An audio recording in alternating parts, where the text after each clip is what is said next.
معزز سامعین محترم، میں آپ کے سامنے 1500 سالہ بسلسلہ جشن عید میلاد النبی صلی اللہ علیہ وسلم کے حوالہ سے حاضر ہوں، اور میں نے آپ سے حضور کی محبت کی چند باتیں کرنی ہیں، لیکن باتیں وہ کرنی ہے کہ اقبال کہتا ہے ناز ساقی ناز مہمان گفتم، حدیث عشق میں باغان گفتم، تراباز شوخی رندان گفتم۔ بات کہتا ہے میں نے کوئی ساتھ اٹھا کر یا کوئی لگی لٹی باتیں نہیں کرنی، بات حضور کی محبت کی کرنی ہے، لیکن سینہ کھول بھی کرنی ہے۔ اور میں آپ سے درخواست کروں گا کہ ہم نے کسی کو زبردستی نہیں بلایا، اگر حضور کی بات سننی ہے اور امام الانبیاء صلی اللہ علیہ وسلم کا ذکر سننا ہے تو بڑے بہادر طریقے سے سننا ہے، اگر نہیں تو آپ کی مہربانی ہے، یہاں ایک بھی بندہ بیٹھا رہا میں حضور کا ذکر کر کے چلا جاؤں گا، لیکن آپ نے بیٹھنا ہے تو بڑی خاموشی کے ساتھ وہ ذکر سننا ہے حضور کا، ورنہ میں آپ سے گزارش کرتا ہوں، آیا تو میں مہمان ہوں، اگر آپ نے گپے لگانی ہے یا کوئی اور گفتگو کرنی ہے تو آپ باہر تشریف لے جائیں تاکہ میں حضور کا ذکر کر سکوں۔ میں اس لیے سنانے لگا ہوں کہ یہ حضور کی بارگاہ ہے، اور حضور کا ذکر کرتے ہوئے ہمارے بڑوں نے لکھا ہے کہ حضور کا ادب، حضور کا ذکر ایسے ہی ہم پر لازم ہے کلمہ پڑھنے کے بعد جس طرح صحابہ پر حضور کی مجلس میں لازم تھا۔ یا ایھا الذین آمنوا لا ترفعوا اصواتکم فوق صوت النبی ولا تجهروا له بالقول كجهر بعضکم لبعض ان تحبط اعمالکم وانتم لا تشعرون۔ جب یہ آیت مبارکہ ہے کہ اے میرے حبیب کے غلاموں، میرے حبیب کی آواز سے اونچی آواز نہیں کرنی، لا ترفعوا اصواتکم فوق صوت النبی ولا تجهروا له بالقول كجهر بعضکم لبعض ان تحبط اعمالکم۔ اگر تمہاری آواز میرے حبیب کی آواز سے بلند ہو گئی، ان تحبط اعمالکم، تمہارے سارے اعمال ضائع کر دیے جائیں گے، وانتم لا تشعرون، اور تمہیں ناشعوری کے اندر ڈال دیا جائے گا۔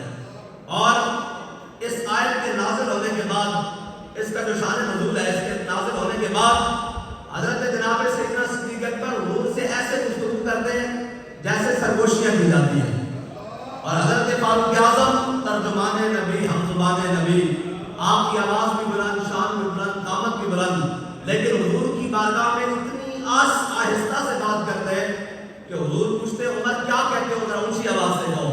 بھائی وہ ابو بکر و عمر جو افضل الخلق بعد الانبیاء ہیں، حضور کی بارگاہ کا ادب جانتے ہیں۔ میں اور آپ کلمہ پڑھنے کے بعد ہمیں نہیں پتا کہ حضور کا ذکر کیسے سننا ہے۔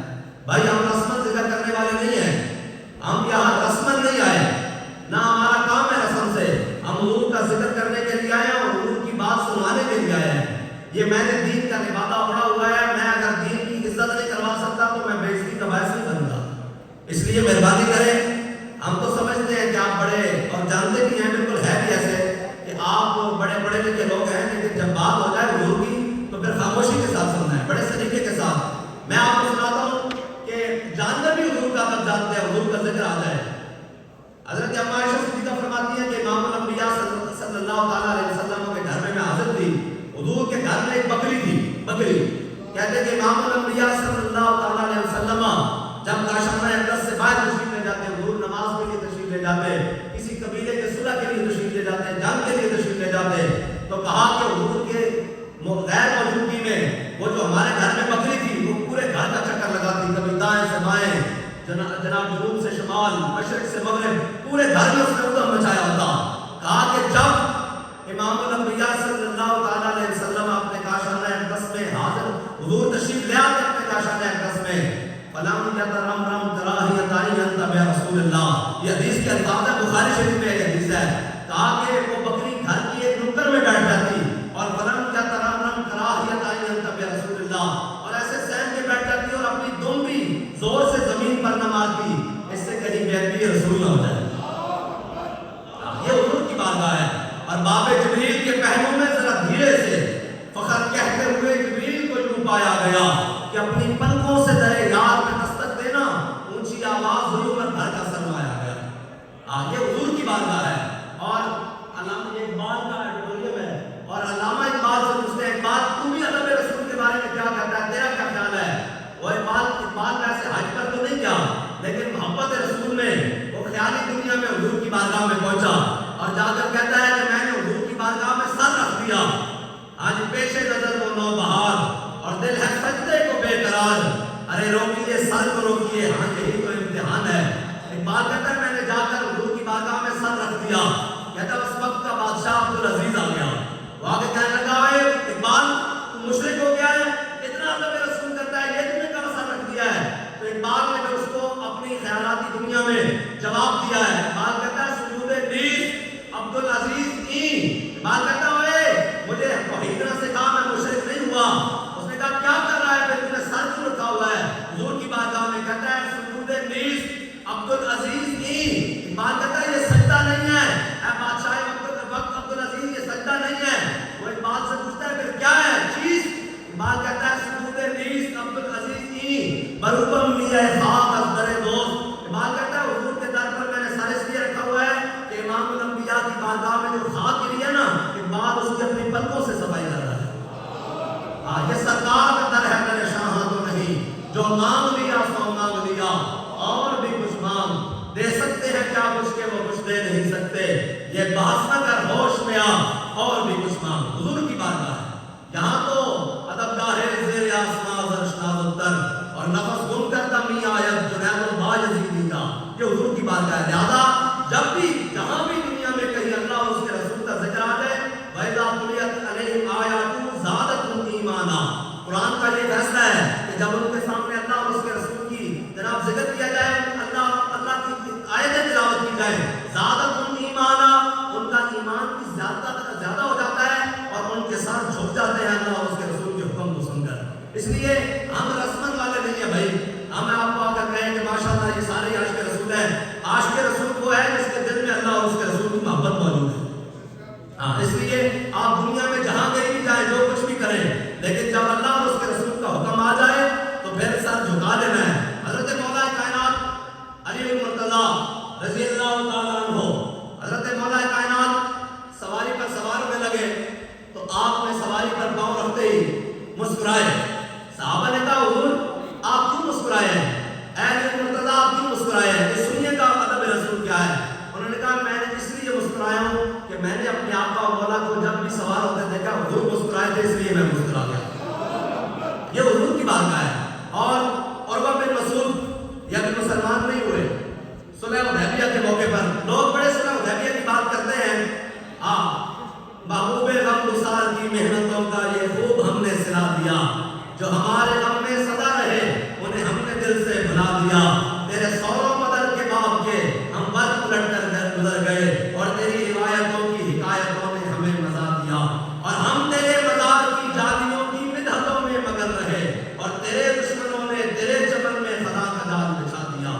آج اسلام کا نام لے کر کس کا جو دل چاہتا ہے وہ پتہ نہیں کیا تشریح شروع کر دیتا ہے. اقبال بتا اسلام کی تشریح پوچھنی ہے تو کس سے پوچھے. اقبال کہتا ہے دین اگر پختہ بے آدابش دی بغیرت صحبت اربابش. اقبال کہتا ہے دین کا جناب پتہ پوچھنا ہو نا, حضور کی محبت کا پتہ پوچھنا ہو, اسلام کی اساس پوچھنی ہو تو اقبال کس سے پوچھے. کہتا ہے دین اگر پختہ بے آدابش دی بغیرت صحبت اربابش. اقبال کہتا ہے اگر دین کا پتہ پوچھنا ہو نا تو داتا علی حجویری کے پاس چلا جائیں, خواجہ حجویری کے پاس چلا جائیں, مجدد الفسانی کے پاس چلا جائیں, پیر میر علی شاہ صاحب کے پاس چلا جائیں. آج دین جو ہے نا یہ لاوارث نہیں ہے, یہ بڑی قربانیوں کے ساتھ آج بھی اسلام اپنی پاور کے ساتھ کھڑا ہے. نہ تو کسی مولوی کے پد کی وجہ سے, نہ کسی پیر کی فقیری کی وجہ سے, نہ کسی سیاستدان کی سیاست کی وجہ سے, نہ کسی جرنیل کی وردی کی وجہ سے. اسلام آج بھی اپنے مزاج کے ساتھ کھڑا ہے. اگر اس کے مزاج کے ساتھ ویل چیئر والا لگ جائے گا تو وہ اس کو بلند کر دے گا, باقی کو نیچے کر دے گا.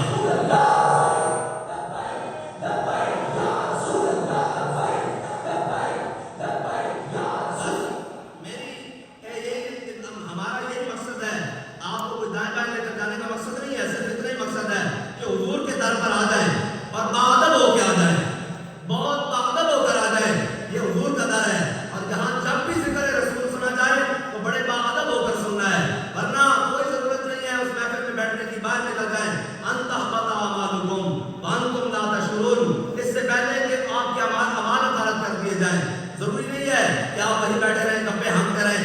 ہمیں تو بڑا افسوس ہوتا ہے کہ جو لوگ عمرے پر جاتے ہیں وہاں جا کر بھی جناب معاہدہ شریف کے سامنے کوئی سیاست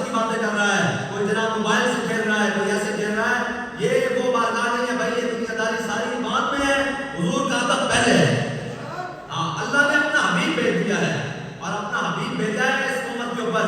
اور یہ ہمارے کوئی منہ اچھے نہیں ہیں کہ آج جناب ہم آ کر کہیں کہ ہم امتی بن گئے ہیں. پہلے انبیاء اللہ کی بارگاہ میں دعا کرتے ہیں، یا اللہ ہمیں اپنے اس حبیب کی امت سے بنا جس کا نام ہے اقدس میں اپنے نام گرامی کے ساتھ لکھا ہوا ہے. اس حبیب کی امت سے بنا.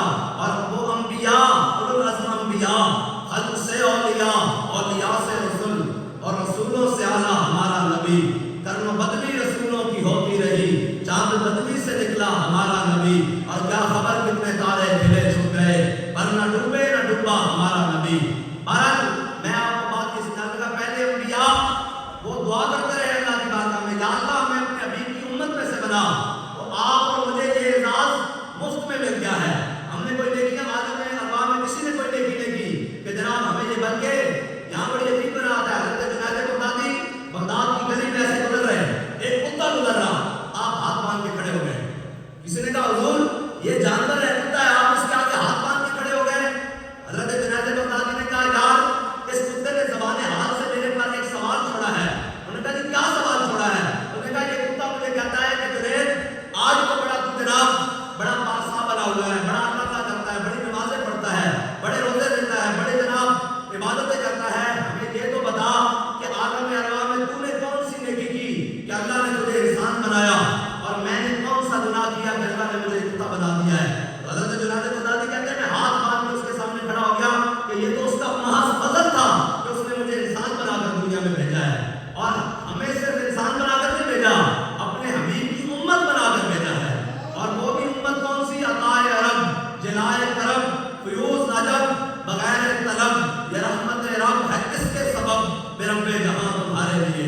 یہ ہماری کوئی نیکیوں کی وجہ سے نہیں، یہ معاذ اللہ اور اس کے رسول کا کرم ہے. ورنہ حافظ شیرازی ہے تو بڑا رہن شاعر، وہ کہتا ہے کہ ہر حافظ کے احمد بندگان چیدہ خدرا. حافظ شیرازی کہتا ہے اللہ تعالیٰ ہر ایک کو اپنے حبیب کی محبت نہیں دیتا، چن چن کے دیتا ہے. اگر ہر ایک کو محبت ملنی ہوتی تو جناب ابو جہل مکے میں تھا، ابو لہب مکے میں تھا، عتبہ مکے میں، شیبہ مکے میں، امیہ مکے میں، یہ سارے بیگانے ہو گئے. بلال از حبش، صہیب از روم، سلمان از فارس، ابو لہب از مکائی جبل جمیز. بلال کو حبشے سے بلایا اپنے حبیب کی محبت دینے کے لیے، صہیب کو روم سے بلایا، سلمان کو فارس سے بلایا، ابو لہب کو رشتہ دار ہوتے ہوئے بیگانہ کر کے رکھ دیا. اللہ تعالیٰ ہر ایک کو محبت نہیں دیتا، چن چن کے دیتا ہے. واللہ یختص برحمتہ من یشاء، اللہ جسے چاہتا ہے وہ اپنی رحمت کے لیے خاص کر لیتا ہے. اور اللہ کی رحمت ہے کیا؟ وہ اس کے حبیب کی ذات. اللہ کی رحمت کا مظہر اس کائنات میں سب سے بڑا ہوا آقا مولا صلی اللہ علیہ وسلم کی ذات ہے بس. اور اللہ تعالیٰ ہر ایک کو نہیں دیتا. اور یہ جو کہتے ہیں نا ہمارے جناب ہم نے تو یہ نہیں کیا، ہم نے تو نہیں کیا، بات کہتا ہے جائے وہ حافظ کہتا ہے جائے کہ زاہدہ بہار اربعی رسن مست شراب عشق میں اپنا ہمیں رسن. حافظ شیرازی کہتا ہے اللہ تعالیٰ ہر ایک کو محمد رسول دیتا ہی نہیں، جس کو دیتا ہے چن چن کے دیتا ہے. وہ ترخانہ دا منڈا ہوئے تے اقبال ہوئے، پڑھیا لکھیا یورپ دا جناب سارا کچھ ہوئے تے ترخانہ دا منڈا ہوئے، جماعت علی شاہ صاحب سید اور منڈے ہون تے جناب جنازے چاہ جان. لوگ کہیں حضور آؤ زیارت کرو چہرے دی. شاہ صاحب نے کہا نہیں، چہرے تے بند بند کر دو، پیر کھولو. انہوں نے کہا حضور سید ہو گئے پیر کر دو. میں خالی دیکھتا نہیں سید جماعت علی شاہ غازی کو دیتے پیر چومے گا. انہوں نے کہا حضور سید ہو کے ایک ترخان کے پتر دے پیر چوم دو. انہوں نے کہا اس واسطے چوم رہے ہیں کہ ساڑھے آقا مولا دنا وفا کر کے جا رہا ہو تبھی بچے.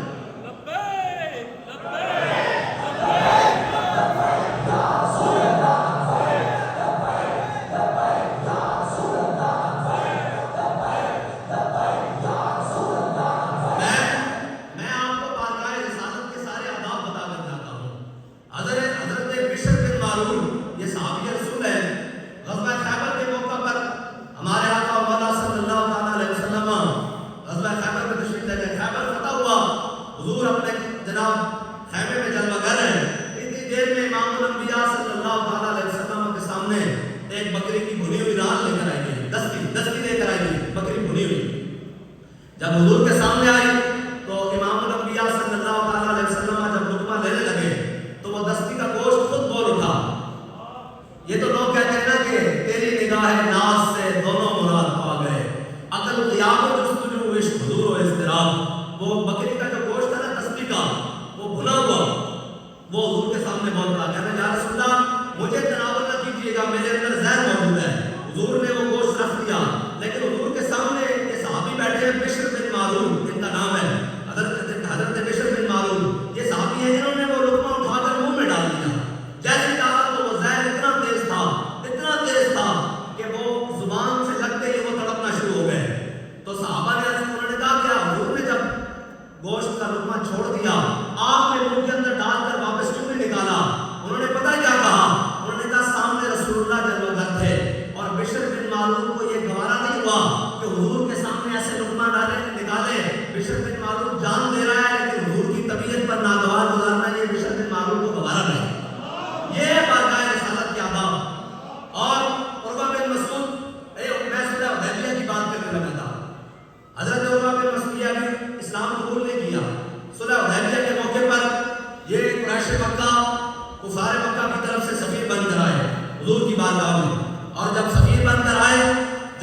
وضو کرتے ہیں، زور کا کرتے ہیں، عصر کا کرتے ہیں. انہوں نے کہا صحابہ حضور کے گرد ایسے چکر لگاتے ہیں، ایسے حضور کے گرد چکر لگاتے ہیں، اور ہر نماز وضو کے بعد یہ کہتے ہیں دوسرے سے کہ یار فجر کا وضو کا تو پانی تم نے لے لیا، ظہر کا مجھے لے دو، ظہر کا تم نے لیا، عصر کا مجھے لے دو. انہوں نے کہا کہ ان کی محبت آپس میں بڑی ہے، لیکن جب حضور کی بات آتی ہے تو قریب ہے کہ ان کی تلواریں نکل آئے، ان آپس میں جھگڑ پڑے.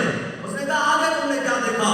اس نے کہا وہ جب حضور کی بات سنتے ہیں نا تو ہم انگوش ہو کر سنتے ہیں. اور آگے بڑی عجیب لفظ ہے، اس نے کہا کہ جب وہ امام الانبیاء کی بارگاہ میں بیٹھے ہوتے ہیں تو اپنی آنکھیں اٹھا کر بھی اور کھول کر بھی حضور کی طرف نہیں دیکھتے کہیں یہ بے ادبی رسول نہ ہو جائے. یہ حضور کی بارگاہ کا ادب. اور تو آیا نہ درتے کہ امت نصیبہ ہزار نگاہ میں چل گئے تھے محمد. بس حضور آ گئے ہیں. اقبال سے پوچھتے ہیں اقبال تو بھی میلاد کا قائل ہے یا نہیں؟ حضور آئے تو کیا ہوا؟ کہتا ہے طاہر و پاپا و سلطان و امیر بہار یک نخچیر صد نخچیر گیر. اقبال کہتا ہے پوری دنیا پر پادری پوپ مذہبی رہنما وڈیرے ملک خان عرب عجم کہتا ہے طاہر و پاپا و سلطان و امیر بہار یک نخچیر صد نخچیر گیر. کہتا ہے حضور کی آمد سے پہلے یہ ساری کائنات میں اندھیرا چھایا ہوا تھا. کوئی کسی کو جناب پیسے کے نام پر، کوئی عربیت کے نام پر، کوئی عجمیت کے نام پر، کوئی ستاری کے نام پر، کوئی زمینوں کے نام پر. بات کہتا ہے سارے انسانوں کو بہار یک نخچیر صد نخچیر گیر. اقبال کہتا ہے ایک انسان شکار تھا، ہزاروں اس کے شکاری تھے. اقبال پھر ہوا کیا؟ کہتا ہے تامین حق بحقدار صبر. کہتا ہے اتنی دیر میں ہمارے آقا مولا صلی اللہ تعالیٰ علیہ وسلم دنیا میں تشریف لائے. تامین حق بحقدار صبر بندہ دارا مسند خاکہ صبر. اقبال کہتا ہے حضور نے آ کر غلاموں کو وہ شان عطا کر دی کہ بادشاہ بھی ایسے دیکھتے رہ گئے کہ غلاموں کو بھی یہ جگہ مل سکتی ہے. یہ حضور کی آمد. اور امام الانبیاء حضور آ گئے ہیں. اب قیامت تک کسی کی بات نہیں ہوگی. حضرت فاروق اعظم رضی اللہ تعالیٰ عنہ انہوں نے امام الانبیاء صلی اللہ تعالیٰ علیہ وسلم کے سامنے حضرت فاروق اعظم نے تورات کے کچھ صحیفے تلاوت کی ایسے کر کے. حضور سامنے جلوہ گر ہے. جب جناب تورات کے کچھ صحیفے تلاوت کیے تو حضرت جناب سیدنا صدیق اکبر بھی موجود ہیں. حضرت جناب سیدنا صدیق اکبر نے جب امام الانبیاء کے چہرہ اقدس کی طرف دیکھا نا تو حضور کا چہرہ اقدس جلال سے سرخ تھا، سرخ. حضرت جناب سیدنا صدیق اکبر نے فرمایا ثقلت قوم تو یا عمر، فرمایا عمر مجھے رونے والیاں روئیں تو امام الانبیاء کے چہرہ اقدس کو نہیں دیکھتا، جلال سے بھر گیا ہے. حضرت فاروق اعظم نے وہ تورات کے صفحے نا ایسے لپیٹ کر اپنے سینے کے ساتھ نیچے کیے تو آگے سنیے گا حضور نے کیا فرمایا. فرمایا عمر میرے سامنے تورات پڑھتا ہے، اگر جناب موسیٰ بھی ہوتے نا تو آج میرے پیچھے چلے بغیر ان کا گزارا بھی نہیں ہے. بس حضور آ گئے ہیں. امام الانبیاء صلی اللہ تعالیٰ علیہ وسلم تشریف لائے ہیں. اب قیامت تک کسی کی بات نہیں ہوگی. اللہ نے اپنا حبیب بھیج دیا ہے اور ساری شانیں دے کر بھیجا ہے، ساری کامیں دے کر بھیجا ہے اور اپنا حبیب بنا کر بھیجا ہے. بلکہ حضرت مجدد الفسانی شیخ احمد سرحدی مکتوبات شریف میں ایک بڑی عجیب بات لکھی. آپ نے فرمایا بھائی امام الانبیاء صلی اللہ تعالیٰ علیہ وسلم کی آمد سے پہلے تک یا آپ کو بھی پتا ہوگا شیطان بھی آسمان کی طرف جاتے، جن بھی جاتے اور وہ جا کر آسمانی خبریں سن کر لا کر یہاں کاہنوں کو بیان کرتے، پادریوں کو بیان کرتے اور جناب آتش پرستوں کو بیان کرتے. پھر وہ سنتے. لیکن جب حضور آ گئے تو اللہ نے سارے دروازے بند کر دیے. اب کوئی نہیں آئے گا. جب حضرت مجدد پاک نے یہاں بڑی عجیب بات لکھی ہے. حضرت مجدد الفسانی کہتے ہیں شیخ احمد سرحدی کہتے ہیں کہ اللہ تعالیٰ نے امام الانبیاء کی آمد سے پہلے اپنی طرف آنے والے بہت سارے راستے کھول رکھے تھے. کوئی عبادت سے، کوئی دعوت سے، کوئی سلوک سے، کوئی مجذوب سے، کوئی جلد سے اللہ تک پہنچ سکتا تھا. کہا جب اپنا حبیب بھیجا تو سارے راستے بند کر دیے. ایک ہی راستہ کھلا ہوا ہے اللہ تک جانے کا. وہ یہ ہے کہ اب جس نے بھی رب تک پہنچنا ہے وہ حضور کے واسطے سے ہو کر رب تک جائے گا. بس حضور آ گئے ہیں اور اللہ نے اپنا حبیب بھیج دیا ہے. اور ہم نے اور آپ نے کرنا کیا ہے؟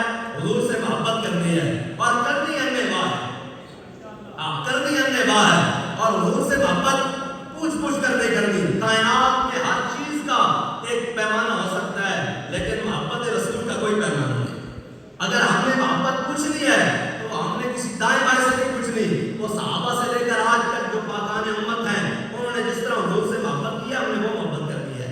ہم نہیں روکتے آپ کو سنیں یا نہ سنیں، آپ کوئی دائیں بائیں جائیں یا نہ جائیں، لیکن یہ ضرور کریں کہ کیا کسی کو سننے کے بعد محبت رسول میں اضافہ ہوا ہے یا کمی ہوئی ہے. آپ اس مجلس میں آئے ہیں، ہم آپ کو مرحبا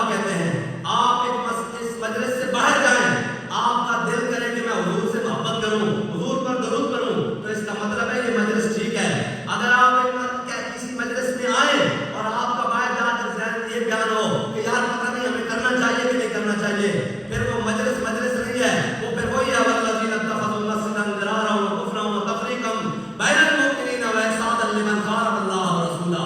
پھر وہ جناب ذکر رسول نہیں ہے, وہ ذکر حبیب کی محفل نہیں ہے, وہ پھر اللہ اور اس کے رسول کے ذکر کی محفل نہیں ہے جہاں سے انسان اٹھ کر باہر جائے تو جناب اس کے جناب دل میں وسوسے پیدا ہو جائیں, بلکہ وہ اٹھ کر ایسی مجلس میں حضور کے ذکر سے باہر جائے تو وہ جا کر باہر جائے کہ اوئے سب کچھ ہے لیکن حضور سے بے وفائی نہیں ہو سکتی.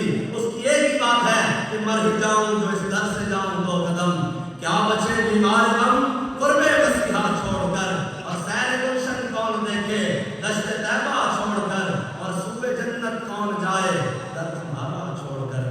صحابی آئے حضور کی بارگاہ میں اور آ کر عرض کی یا رسول اللہ میں آپ کا دیدار کرنے کے لیے آتا ہوں مسجد میں. حضور آپ وہاں جب اگر نہ ہو میں حضور آپ کے کاشان اقدس کے باہر کھڑا ہو جاتا ہوں, آپ کا مجھے دیدار ہو جاتا ہے. اب میں گھر واپس جاتا ہوں, میرا دل نہیں لگتا حضور آپ کے بغیر, میں پھر آپ کو دیکھنے کے لیے آ جاتا ہوں. تو انہوں نے کہا یا رسول اللہ یہ بھی مجھے پتا ہے ان قریب میں نے بھی دنیا سے چلے جانا ہے, اور یا رسول اللہ یہ بھی میں جانتا ہوں کہ آپ نے بھی دنیا سے تشریف لے جانا ہے. حضور آپ مجھے بتائیں کہ قیامت والے دن کیا بنے گا. حضور آپ تشریف لے جائیں گے دنیا سے, میرا دل تو قبر میں بھی نہیں لگنا, میں نے تو کل حشر میں جنت میں چلا گیا تو میرا دل وہاں بھی لگنا. حضور آپ تو بڑے بڑے اولو العزم انبیاء کے ساتھ ہوں گے, رسولوں کے ساتھ ہوں گے, کلیم و نجی مسیح و صبی صحیح سبھی سے کہیں بھی بنی کہ بے خبری کے خلق بری کہاں سے کہاں تمہارے لیے. اور جناب اتنے حضور بڑے بڑے اولو العزم انبیاء اور رسولوں کے درمیان آپ ہوں گے تو میرا کیا بنے گا. جب یہ محبت کا اظہار کیا نا حضور آپ کے بغیر میرا گزارا نہیں ہوتا, تو اللہ نے جبریل امین کو اپنے حبیب کی بارگاہ میں بھیجا اور کہا جا کر کہہ دو اولئک مع الذین انعم اللہ علیہم من النبیین والصدیقین والشہداء والصالحین. میرے حبیب ان کو کہہ دو پریشان نہ ہو, اگر تم میرے حبیب سے محبت کرتے ہو قیامت والے دن بھی میرے حبیب کے ساتھ ہوگے, پریشان نہ ہو.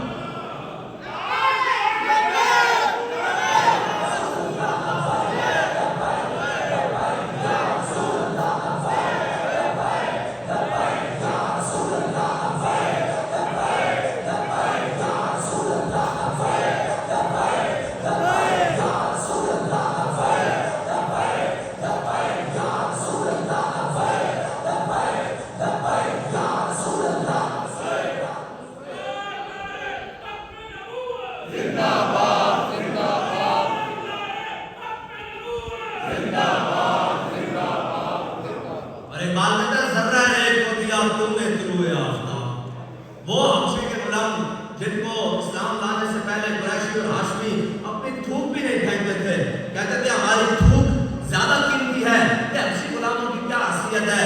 لیکن جب کلمہ پڑھ لیا حضور آ گئے, امام الانبیاء صلی اللہ تعالیٰ علیہ وسلم کی بارگاہ میں کلمہ پڑھ لیا, تو پھر حضرت فاروق اعظم جیسا ہاشمی جوان قریشی جوان یہ بات کرے, کیا کہے ابو بکر سیدنا وآتک سیدنا, ابو بکر بھی ہمارا سردار, اور ابو بکر نے جس کو آزاد کروایا بلال وہ بھی ہمارا سردار ہے. بلکہ حضرت فاروق اعظم مسجد نبی میں صرف ملاقات کر رہے ایسے کر کے, اور لائن لگی ہوئی, اور بڑے بڑے سردار, بڑے بڑے جناب اوس و خزرج کے سردار, مدنی سردار, مکی سردار, اور جناب قبیلہ جناب حوازن کے سردار بڑے بڑے لائنوں میں لگے ہوئے حضرت فاروق اعظم کے زمانے میں. تو حضرت بلال بھی آگے چپ کر کے لائن میں لگے نا, حضرت فاروق اعظم نے ایسے کر کے گردن اپنی باہر نکال دیا,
گا کہ جس نے امام الانبیاء محمد عربی کابروے ہر دو سراس، محمد عربی کابروے ہر دو سراس، کسے کے خاک درش نیست خاک پر سرے ہو، یہ مسجد وزیر خان، یہ مسجد وزیر خان، اس کے جب آپ اندر داخل ہوں گے نا، جب باہر نکلیں گے تو اوپر لکھا ہوا ہے، اوپر مسجد کے جناب دروازے کے اوپر کہ محمد عربی کابروے ہر دو سراس، اور نے کہا امام الانبیاء صلی اللہ تعالیٰ علیہ وسلم کی ساری جہانوں کی عزتیں ہیں، حضور کے نام پر ہی ہے ساری جہانوں کی عزتیں، کسے کے خاک درش نیست، جو کوئی حضور کے در کی خاک نہیں ہوا خاک پر سرے ہو، ساری دنیا کی خاک اس کے سر پر، اس کو حضور کا در ہی سمجھ نہیں آیا، بس اتنی سی بات ہے حضور کے در پر آ جائے یار، اسلام کہتا ہے بلاتا ہے سب کو کہ آ جاؤ حضور کے در پر آ جاؤ، اور اگر کوئی منہ پھیر لے تو اسلام ان کے جا کر پاؤں میں نہیں پڑتا، ان کے جا کر جناب ملتے نہیں کرتا، انہوں نے کہا کہ ہم نے نہیں آنا، ہم قریش کے بڑے سردار ہیں، ہم نے آپ کے ساتھ نہیں چلنا، یہ جناب اسلام کیا کہتا ہے، خبیب تم آ جاؤ،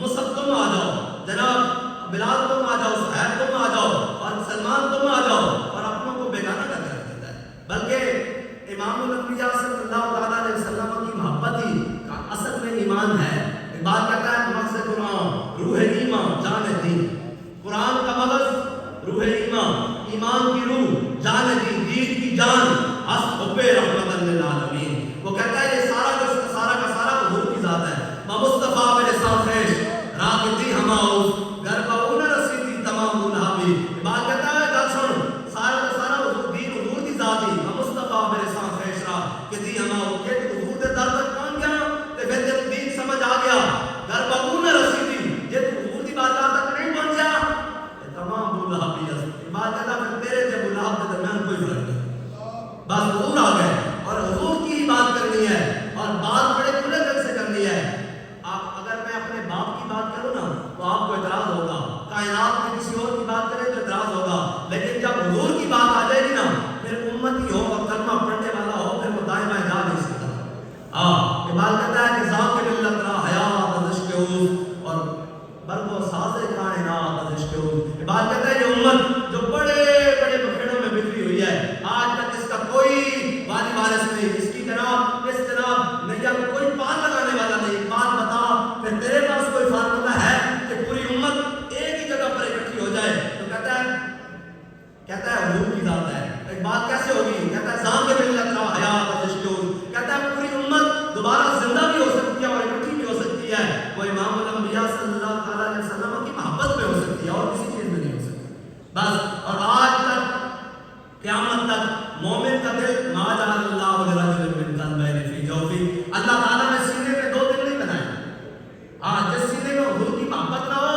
وہ قبیلہ غار کا ایک بہت بڑا سینہ تھا، وہ بدر میں حضور کے خلاف آ گیا، لوگ اس کے بارے میں یہ کہتے تھے کہ اس کو اتنا حافظہ تھا کہ لوگ اس کے بارے میں کہتے تھے اس کے سینے میں دو دل ہیں، اس کے جناب اتنا حافظہ ہے اس کے پاس، لیکن بدبختی جب بندے کی آڑے آ جائے، وہ امام الانبیاء صلی اللہ تعالیٰ علیہ وسلم کے مقابلے میں جنگ بدر میں آ گیا، جب جنگ بدر میں آیا نا تو بیعت من الملائکۃ المصومین، جب اس نے جنگ ملائکہ پر جناب فرشتے اترتے دیکھے 1000 2000 3000 4000 5000 نشانوں والے، تو وہ جناب اس کے حواس باختہ ہوئے، تو اس نے ایک جوتا اپنے ہاتھ میں پکڑا ہوا اور ایک پاؤں میں پہنا ہوا اور بھاگی جا کر لوگوں سے کہے یار تم نے میرا جوتا دیکھا ہے، تم نے میرا جوتا دیکھا ہے، لوگ کہے وہ تو اتنا سیاںا بندہ ہے، ایک ہاتھ میں پکڑ کے ایک پاؤں میں جناب پہن کر لوگوں سے پوچھتا پڑتا ہے جوتا کدھر ہے، اس نے کہا نہیں میری بدبختی آ گئی ہے کہ میں امام الانبیاء صلی اللہ تعالیٰ علیہ وسلم کے مقابلے میں آ گیا ہوں، اللہ تعالیٰ پھر عقل بھی چھین لیتا ہے، ہر چیز چھین لیتا ہے اگر اس کے حبیب کا در چھوڑ دیا جائے،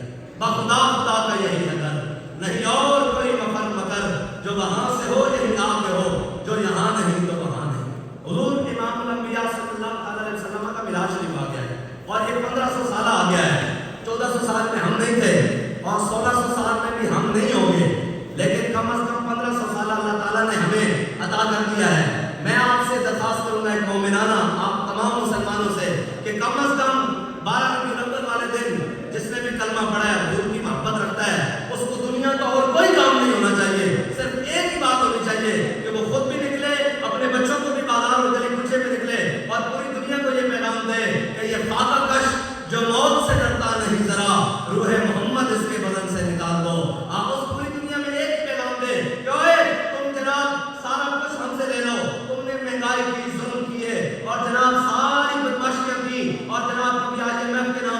کبھی FATF کے نام پر، کبھی عالمی بینک کے نام پر، کبھی جناب IPPs کے نام پر ہمارا خون نچوڑ لیا ہے. لیکن یاد رکھ لو ہمارے جسموں کے اندر جب تک جان ہے اور جب تک ہمارے جسموں کے ساتھ روح منسلک ہے، ہمارے دلوں سے تم اپنے آقا مولا کی محبت نہیں نکال سکتے.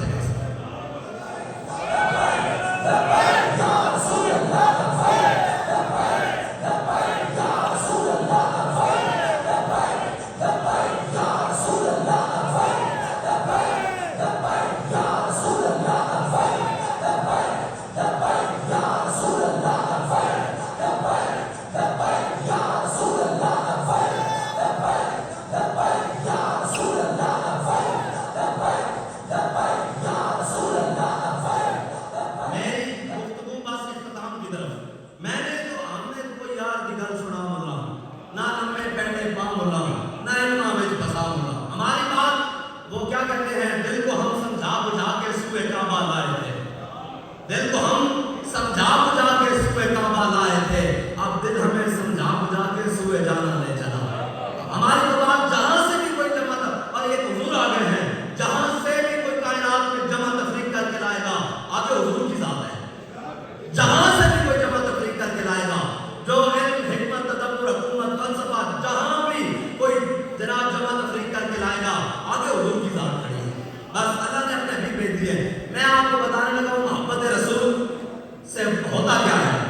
آپ بھی اللہ تعالیٰ آپ کو لے جائے، سب کو گئے بھی ہوں گے، حاجی بھی ہوں گے، کچھ عمرہ کرنے والے بھی سب آباد ہوں گے. آپ مدینہ پاک گئے ہیں، آپ نے احد پہاڑ کا نام سنا ہوگا، اور جو گئے ہیں انہوں نے دیکھا بھی ہوگا.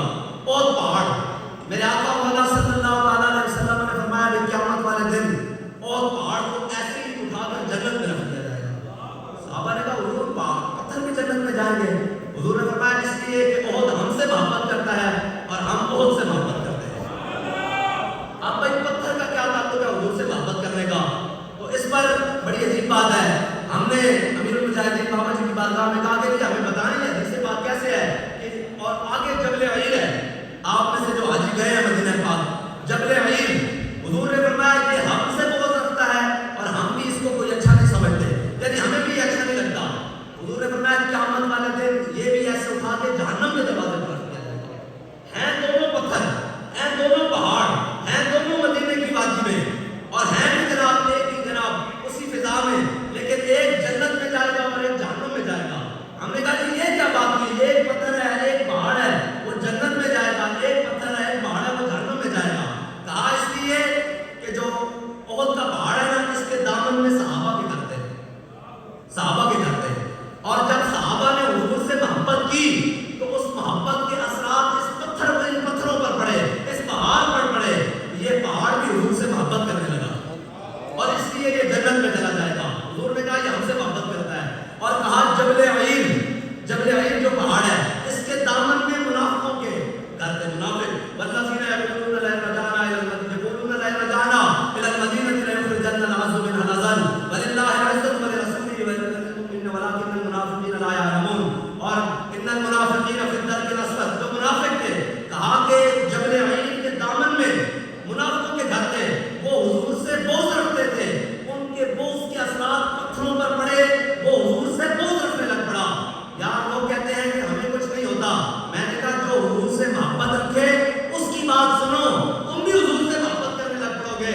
اگر تم نے کسی دائیں بائیں والے کی بات سنی تو اگر بغض رسول کی وجہ سے وہ جبل عیر جہنم میں چلا جائے گا تو مومن کرنا پڑے، اور حضور سے بغض رکھے وہ کیسے جنت میں جائے گا؟ جنت میں تو اسی نے جانا ہے جس میں حضور. قیامت والا دن فقط اتنا سبب ہے انعکاس بزم معاشر کا کہ شان محبوبی دکھائی جانے والی ہے. اللہ تعالیٰ نے قیامت والا دن صرف ایک وجہ سے رکھا ہے، صرف ایک وجہ سے کہ اللہ تعالیٰ نے اپنا حبیب بھیجا.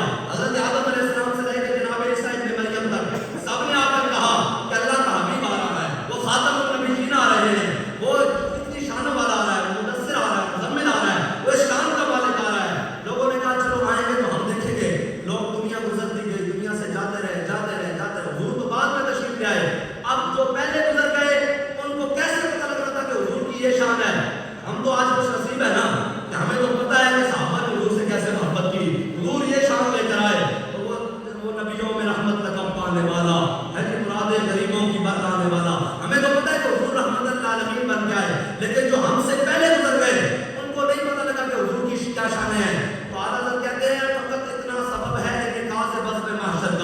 کہ اللہ تعالیٰ نے قیامت والا دن صرف اس لیے رکھا ہے اور رکھا بھی بڑا ڈاڈا ہے کہ سارے جمع ہو جاؤ، جناب آدم علیہ السلام سے لے کر حضور کی آخری امتی تک سارے ایک میدان میں جمع ہو جاؤ اور چلو جناب آدم سے لے کر جناب عیسیٰ ابن مریم تک سب کے دروازے پر جاؤ اور جا کر کہو کہ اللہ تعالیٰ آج صفت انتقام سے جلوگر ہے، آج اللہ تعالیٰ کے غصے کو کون ٹھنڈا کرے گا ہے جی، اور اللہ تعالیٰ کے اس غضب کو کون ٹھنڈا کرے گا؟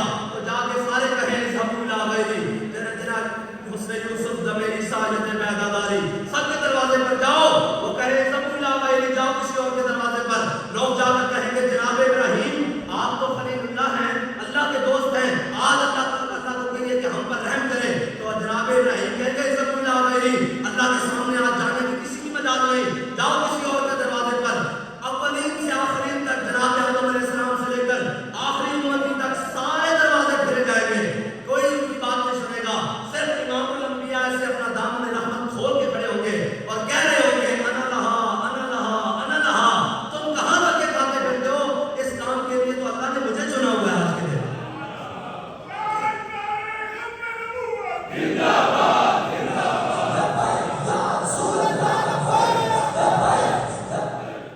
میں معافی اور بھائی ہاں یہ پڑھے لکھے بڑے معزز لوگ ہیں، ان کو ہاتھ اٹھانے شرم آتی ہے، ہم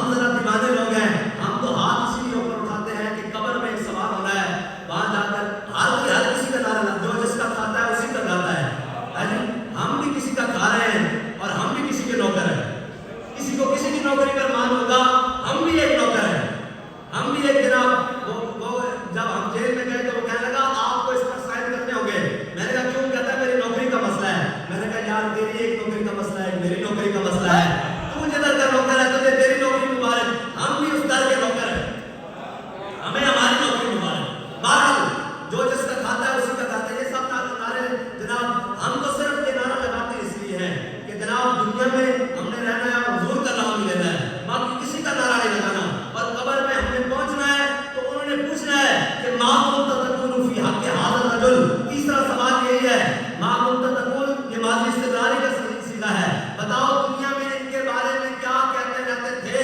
تو ہم سے پوچھیں گے، ہم کہیں گے ان کے بارے میں پوچھتے ہو سرور گہوں کے مالک مولا کہوں تجھے، اور باب خلیل کا مجھے زیبا کہوں تجھے، تیرے تو بس قیب تناہی سے ہیں بری، حرام میرے شاہ کیا کیا کہوں تجھے، بلکہ اس سے پہلے یہ بات ہو جاتی ہے کہ قبر میں سردار آئے تو میں قدموں میں گروں، اور در فرشتے سر اٹھائیں تو میں ان سے کیوں کہوں، کیا فرشتوں پائے ناز سے میں کیوں کر اٹھوں، مر کے پہنچا ہوں یہاں اس دل ربا کے واسطے۔ ہمارا تو زندگی کا مقصد ہی یہی ہے، بڑے خوش نصیب وہ لوگ ہیں جن کو زیارت ہوتی ہے، ہم تو یہ دعونا ہمارا